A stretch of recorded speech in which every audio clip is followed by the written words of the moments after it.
today's progress on the Riley.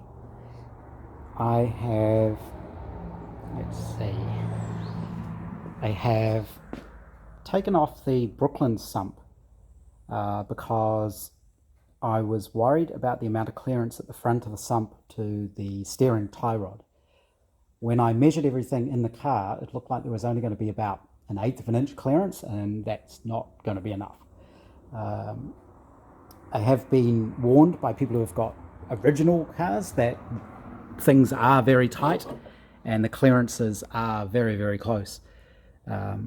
But also, it was recommended to me to fit the regular sump to start with because I can always change it later, but it's a lot easier to bolt on and off because you can actually use bolts through it rather than studs. And it's much easier to get the engine in the car because the sump is smaller. It's not sticking out. It's not going to interfere with the steering or anything like that. And again, it comes back to the fact that I'm not racing it, so I'm not going to need the bigger sump to start with anyway. So I've gone with the original sump. I cleaned this up. It was pretty disgusting looking, but a few good cleans, a bit of aluminium wheel cleaner works well, and wire brushes and the like. I I was looking at actually putting it on the mill and fly cutting this face to make sure it was nice and smooth, but it actually wasn't that bad, even though the rest of it was pretty gunky. And in the end, I was able to just get it flat by rubbing it on some wet and dry paper on a piece of flat glass, and that cleaned it up beautifully. I laser cut new gaskets for it, so there's a gasket here and a gasket under there.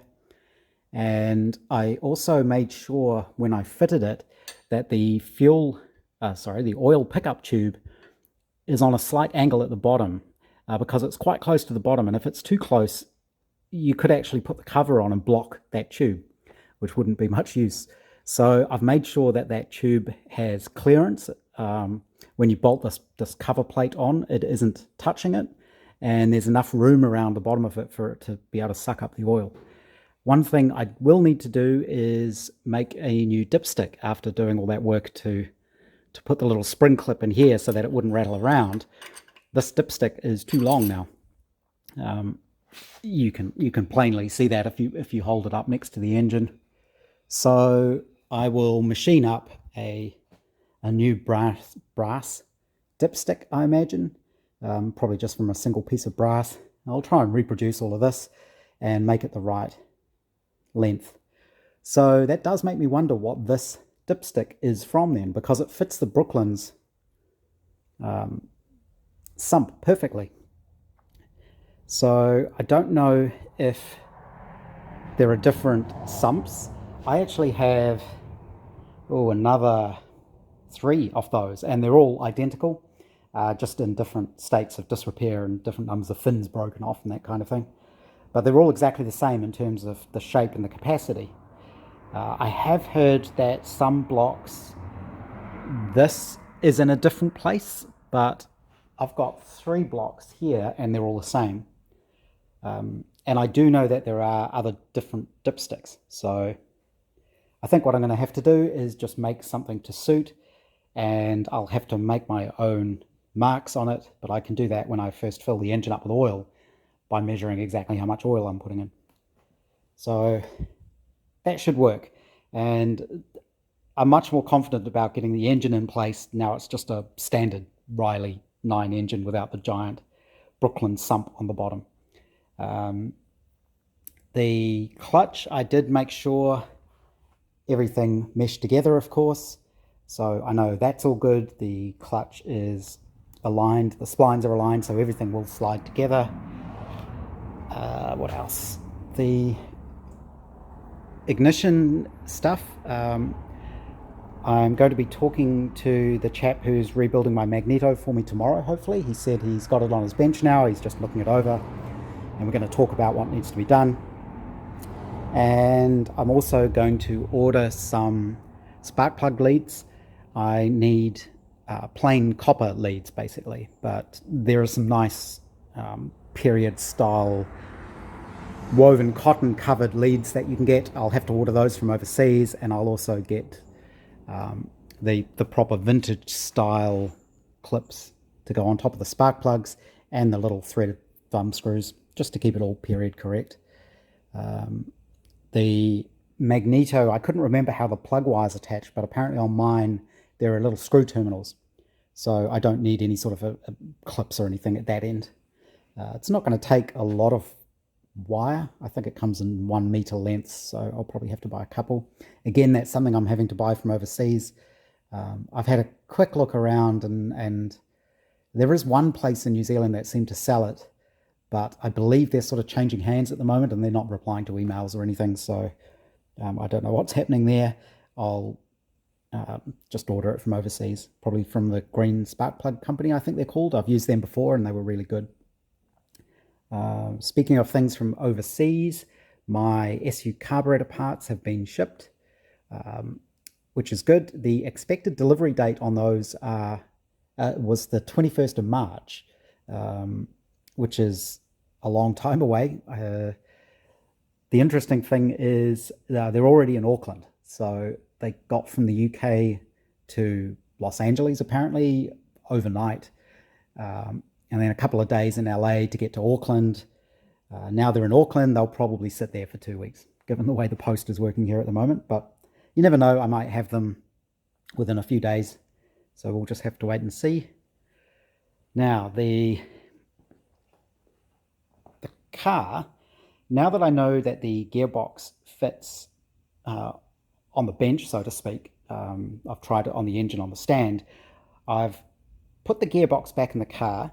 I've been advised the best way to do this on the Rileys is separate the engine and gearbox and take them out separately if you're going to. It's certainly a lot easier to put them in separately, but even then it's actually a little bit of a struggle to get everything in and everything lined up. So the gearbox, the engine does have rubber mounts. So these are rubber cones inside here, and that's what the engine mounting is. So it's very, very rigid. It's very stiff. And similar on the back of the gearbox, this is the other engine mount. And effectively this is a pin, and underneath here there are two big rubber blocks with a flat plate that's effectively attached to this pin sandwiched between them, and that's what's giving you the movement on this back engine mount. So those are the only mounts. It's only mounted in 3 places, and I believe the rubber is only really there probably to stop vibration. It's not really to allow for movement of the engine. In these vintage cars, I think the engines are usually fairly typically bolted fairly hard into the chassis, and in this case, in the Riley case, that's actually what's giving a lot of strength across the front of the chassis rails there. Without the engine in place, when you turn the steering, you can see those rails twisting, because that's just how they're built. There's nothing wrong with that, that's just how they were. So the engine being in place stiffens everything up. The chassis will still flex a lot on these. That's the nature of the car. And that's one of the things that makes driving a vintage car interesting, is the fact that everything flexes and rotates and moves around. It feels more alive than modern cars, which kind of feel dead, especially because the steering's so direct and everything's direct. That's part of the fun of them. So what else have I done? I put the clutch release linkages are now actually all in there. So this is where you can see how, with the engine actually in place, if I have the actual engine there, you have to get in through this hole to adjust the clutch type stuff. So that's in place now, and that gives me a pretty good idea of how much rotation there is. This is obviously the maximum rotation. One thing I haven't figured out exactly is what limits it. So obviously when you press the clutch in, you're only going to pull it so far, and so that'll be self-limiting. But there's no limit on how far forwards it goes. So if you look at the linkage, so this goes up and down as you move the clutch pedal in and out. So there'll be a direct link from here up to here. So there'll be an arm on here and an arm on here. and that transfers that motion. So there needs to be something to limit the amount of travel on the clutch as it comes back. So there is a spring, which I have somewhere. So this is the spring. This is the standard saloon clutch pedal, and you can see there's that spring that goes on there, and that's what's returning clutch. But I don't know what stops the pedal going too far forward.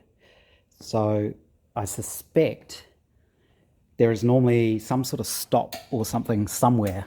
The parts book does show one, but it's not very clear where it goes. It kind of looks like a plate here somewhere that'll limit the how far that way backwards it'll go. Because if you go too far backwards, it actually goes slightly over center and it locks up. So there has to be a limiter somewhere. I suspect what I'll end up having to do is make some sort of bracket that bolts to here, somewhere around here, that that limits this movement. But that's all minor details to figure out. There'll be countless ways to do that. The brake pedal is in place. You can see I've also got the brake string. Obviously on the actual car it's a cable, but I wanted to run the string to make sure everything's going to clear. Just realized it's not. It's come off the pulley here. The string's just kind of loosely wrapped around, so the fact that it's not actually on the pulley doesn't surprise me.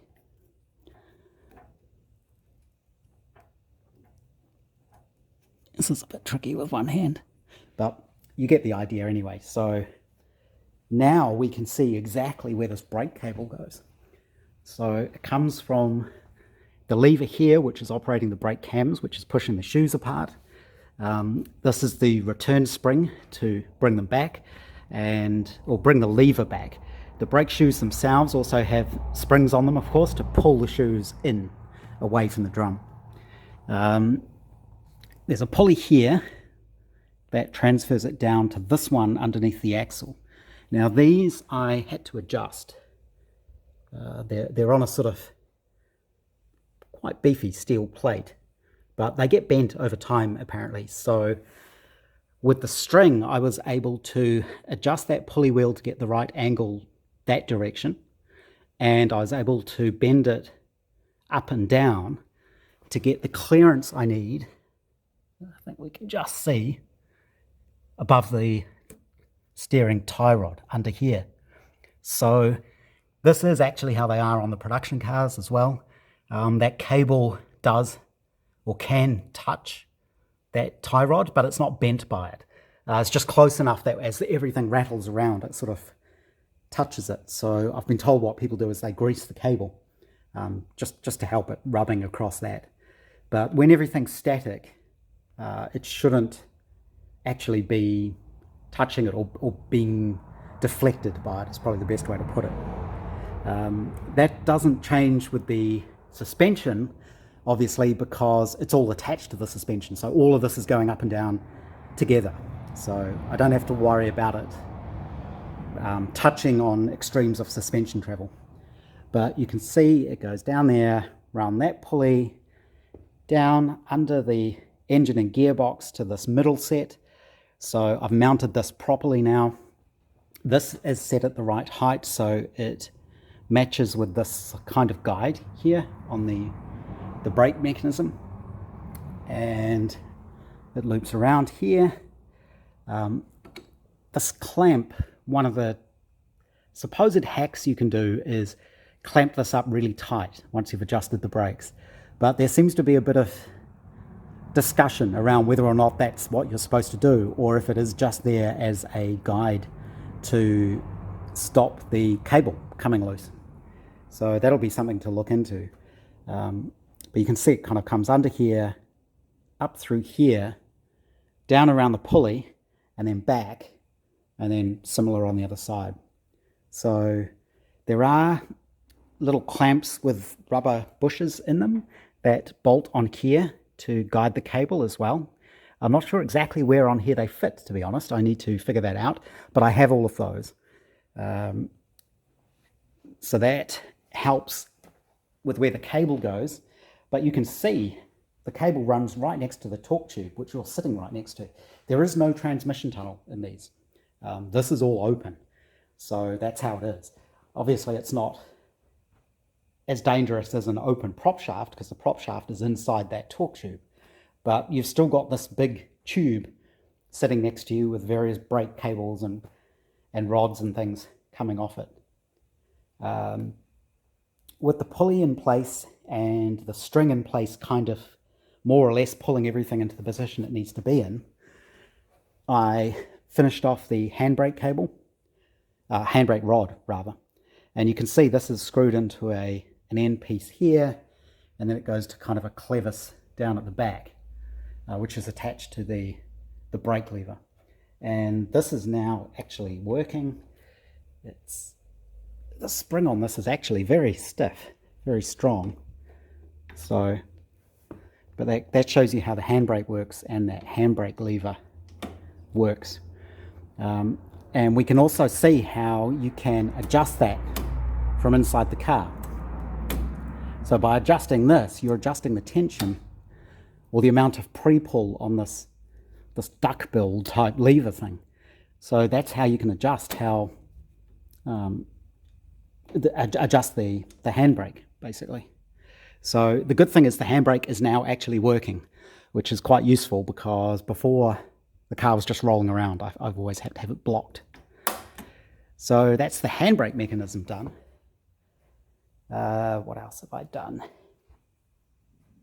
I think that's actually kind of it. So I'm not fitting the actual brake cable. I'm going to put the engine in place first because that's going to be a bit awkward. I will remove the steering box before fitting the engine because it gets in the way. The only reason I was able to fit this dummy block is because it's empty effectively, and I can still lift that up and down by myself and get it lined up. What else? There was something else. But with that in place, it's pretty much a complete rolling chassis now. Oh, yes, that was the other thing. One of the things about the way the gearbox works with the cross shaft at the bottom that the pedals are resting on is you do need to brace that somehow. I've mentioned it in one of my other films. You might have seen it on one of the recent ones that this was actually cracked on the inside of the housing. There are bronze bushes in here, but the aluminium had cracked, so I had to weld that up. And the reason that cracks is because there's no support on the end of the shaft. So because I'm using a mix of the saloon car stuff, because I don't have original Brooklyn stuff, that actually is an advantage for me in this case because I can make use of the saloon car steady rod. So this goes from the torque tube cross shaft and it links it to this brake pedal shaft. So when you're braking very hard, the shaft can't flex. I may need to put a little bush in here. It's a little bit worn. I don't know if it really matters, but I'd like that to be a nice sliding fit on there.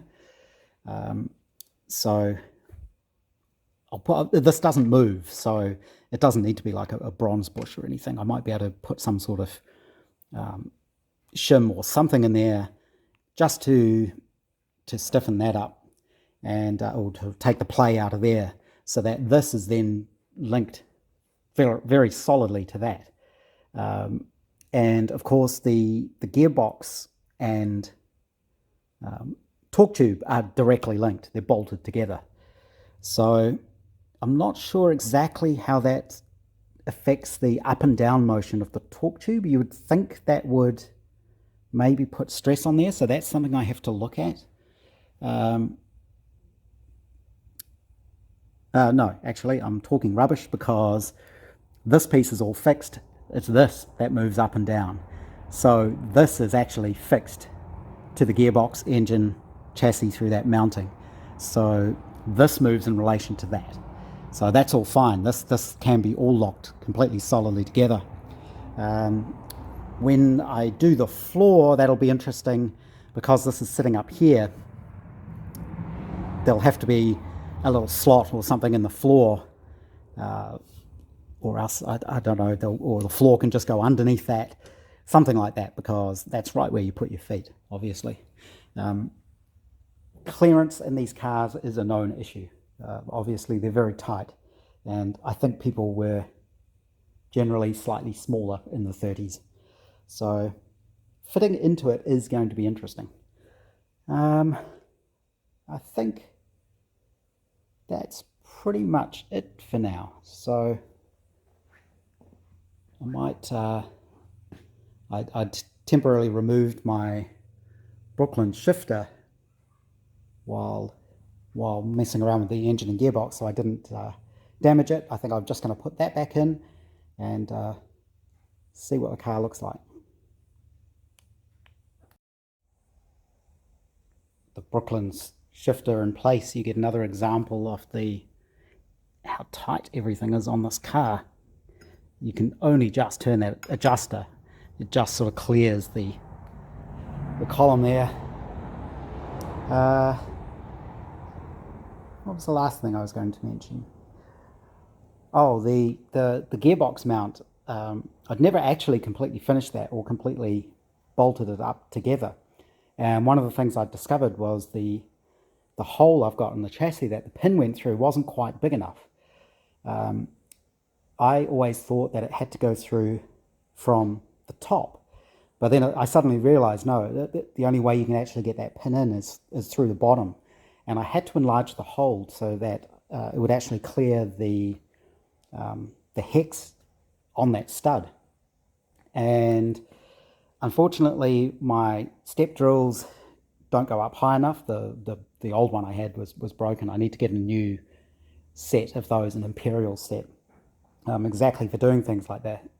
But because I didn't have that and I don't have a drill bit big enough, and I couldn't actually get a drill in anyway because all I could do was lift the torque tube up just to clear the hole, I ended up using my right angle die grinder on the air compressor and a tungsten burr. That works perfectly. Those cut through the steel, no problem. This isn't just mild steel. I don't know what the steel is. I can probably find out, but it'll be whatever the spec of the steel is originally, or equivalent. But I was able to cut it fine. Got a nice circular hole. Everything works perfectly. And I have cleaned up around here. I've vacuumed a few times. The problem is those tungsten burrs end up effectively creating millions and millions of tiny splinters. And this is what I mean here. Like razor sharp, tiny shards of metal. And this is what I've picked up with a magnet after I vacuumed. You can see there's a lot of them. And the problem is every time I put my hands down now, I get those little shards in my hands as splinters. And you don't notice until you rub them the wrong way, and then you really notice. So that's one of the downsides, I think, of assembling a car on a nice piece of carpet. Oh, the other thing, I knew there was something else. The radiator shell. So I am going to have another go at making a radiator shell. I've actually ordered some steel. It's a bit hard to see, but it's the steel sheeting is up on my rack there. I ordered 2 sheets of 1mm steel and 2 sheets of 1.2mm, so slightly thicker, just to give me a bit more to play with and more I can file, basically, to try and get a nice finish on it. I will probably TIG weld that together. I'll have to go get more TIG welding gas. Maybe I can pop up and do that tomorrow. And the other thing I'll do is, if I need any filler rod, I will cut it from the base steel. So I'll make my own filler rods. And by doing that, if you need to use filler, hopefully I don't need to use filler. But if I do, the rod I'm using is the same metal as the base metal, which makes it a lot easier to file it and hammer it and get it consistent. That's the theory anyway. That's basically what we did or what Joss taught me to do on the Austin 7 for the aluminium body. We cut our own welding rods. That was gas welded, but the principle's the same. Because we were using the same material as the filler rod, the welds basically end up being the same. Anyone who's done MIG will know that the MIG wire you use is often harder than the mild steel if that's what you're welding. So that's why you get those problems when you're trying to grind it, that the weld is slightly harder and you end up grinding the surrounding metal but leaving the weld. You have to be really careful when you're doing that kind of thing. So I'm hoping I can do a much better job on the on a different one that I make. So I mean, you can easily see where the welds are on this. It's not really perfect. So I'll see how I go there. Also, the shape of this was slightly wrong. It's a little tiny bit too narrow, so I'd need to make it wider. But the rest of it is actually pretty close. So that's good for taking patterns from and then adjusting them for the new pieces. And I also ordered some lengths of steel. This is just steel round tube. I got 2 6-meter lengths, which is hopefully way more than I need. But having made the manifold on the Austin 7 from similar tubing, I know it's not quite as easy as you'd think, and I'm quite likely to mess up a number of times. So I wanted to make sure I had more than I needed. And there's some square tube under there for something else. So that's probably enough for tonight's film, I think. And just very quickly for my friend in the shed by the tracks, this is the flexible pipe I ended up using on the Austin 7 for part of its exhaust. So it's kind of spiral wound, but very flexible. And it is designed as exhaust tubing, but this stuff's quite nice. Obviously, it's not quite a thick enough diameter for what you're using, but for an Austin 7, that was actually the right diameter. Interesting stuff.